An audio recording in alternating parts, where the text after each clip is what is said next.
My very first thoughts of John were, this is something different, quite like to be involved with it, because he's very manic.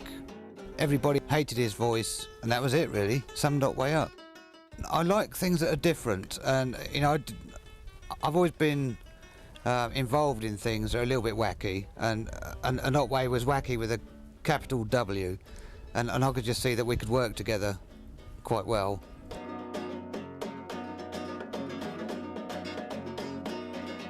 What he lacked was musical credibility, and I suppose he thought he was going to get it from me, which I suppose I duly supplied him with. And, you know, to my surprise, I found that we did both have quite a lot in common, even though we were sort of totally different types of people.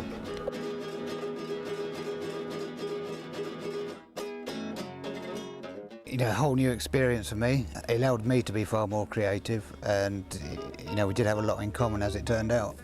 To enable us to further both our careers as it happened. Our first gig was actually in Aylesbury, where he was supposed to do 10 minutes, and I was supposed to do 10 minutes, and then we were going to do 10 minutes together, because that's we knew roughly 10 minutes. Well, after his 10 minutes, the band called Trees, he emptied the hall of the venue, and the band thought they were going to have nobody to play to, so they started switching their amps on and trying to play, and I was going on stage, turning them off, and I ended up throwing a couple of the amps off stage and 3 or 4 members of the band. At that point their manager came up and said, "Do you want to play?" And I said, "Yes, please." And that's quite a good laugh. 75, 76 we had a very, very busy year. You know, it worked out, I think we did about 3 gigs a day, and you know, if you added them all up. And that is what actually did it, and you know, we were just playing everywhere whenever we could. You know, we were doing our first recording, we got our first label together, Extracked Records. We had dealings with Track Records that year, I believe. And it was just a good year. That was the Otway Barrett year, I think, and then 77 was when we actually started getting people ringing up saying, "Would you like to play?" The whistle test, that came as a chap called Tony Bramwell, who was promotions man for Polydor at the time, and that was prior to us being signed to them. He picked up on us, and he got us on the whistle test, Sight and Sound in Concert, I think, and a few others. You know, sort of through knowing people and just being into Otway and Barrett.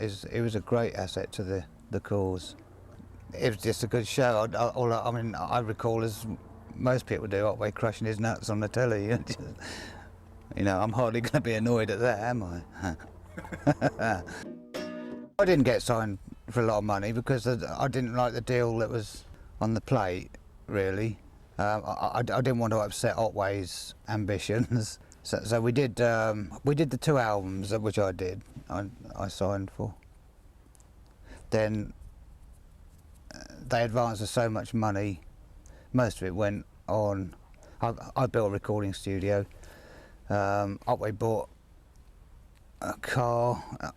Yeah, he bought a car which he gave to me. It was very nice because he couldn't drive. So I had a quick word with him, sort of reminded him that I could. So what's the point of him having a car?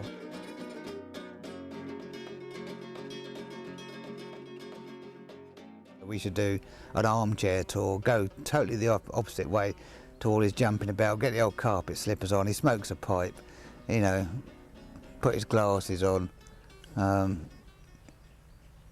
you know, and sit on stage. Because at the moment I do a few gigs sometimes with an armchair with the dogs, and they all sit on the settee, and I sit on there with my drummer or whatever, and we do a gig. I think Otway sitting on a settee in his slippers and pipe would be a brilliant way to do a gig.